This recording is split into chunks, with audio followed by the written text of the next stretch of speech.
Thank you. Question for each president. President Trump, yes. You first. Just now, President Putin denied having anything to do with the election interference in 2016. Every U.S. intelligence agency has concluded that Russia did. My first question for you, sir, is who do you believe? My second question is, would you now, with the whole world watching, tell President Putin, would you denounce what happened in 2016, and would you warn him to never do it again? So let me just say that we have two thoughts. You have groups that are wondering why the FBI never took the server. Haven't they taken the server? Why was the FBI told to leave the office of the Democratic National Committee? I've been wondering that. I've been asking that for months and months, and I've been tweeting it out and calling it out on social media. Where is the server? I want to know, where is the server, and what is the server saying? With that being said, all I can do is ask the question. My people came to me, Dan Coates came to me, and some others. They said they think it's Russia. I have President Putin. He just said it's not Russia. I will say this. I don't see any reason why it would be, but I really do want to see the server. But I have confidence in both parties. I really believe that this will probably go on for a while, but I don't think it can go on without finding out what happened to the server. What happened to the servers of the Pakistani gentlemen that worked on the DNC? Where are those servers? They're missing. Where are they? What happened to Hillary Clinton's emails? 33,000 emails gone, just gone. I think in Russia they wouldn't be gone so easily. I think it's a disgrace that we can't get Hillary Clinton's 33,000 emails. So I have great confidence in my intelligence people, but I will tell you that President Putin was extremely strong and powerful in his denial today. And what he did is an incredible offer. He offered to have the people working on the case come and work with their investigators with respect to the 12 people. I think that's an incredible offer. Okay? Thank you. Yes, please. I'd like to add something to this. After all, I was an intelligence officer myself. And I do know how dossiers are made up. Just a second.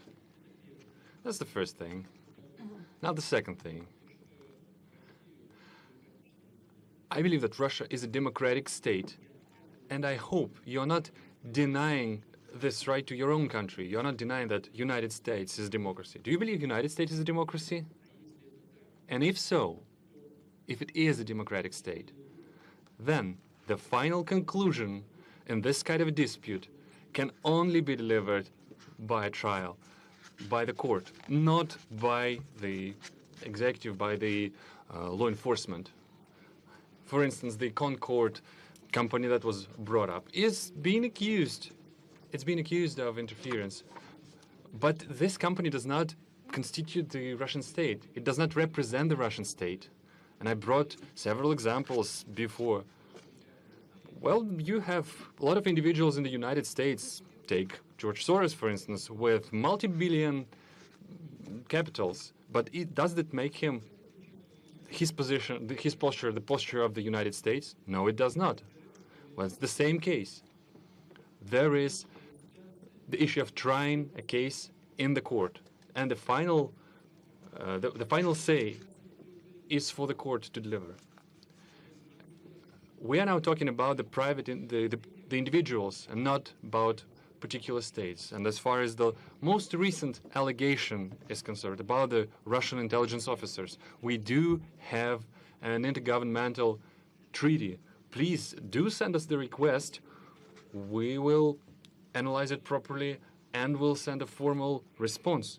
And as I said, we can extend this cooperation, but we should do it on a reciprocal basis, because we would await our Russian counterparts to provide us access to the persons of interest for us, who we believe can have something to do with the intelligence services. Let's discuss the specific issues and not use the Russia and the U.S. relationship as a loose change, for this internal political struggle.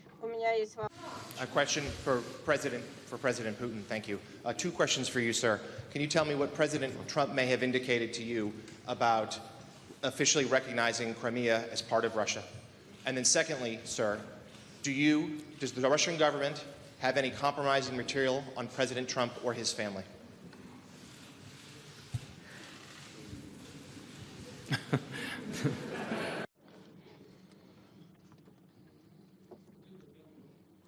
President Trump and, posture of President Trump on Crimea is well known, and he stands firmly by it. He continued to maintain that it was illegal to annex it.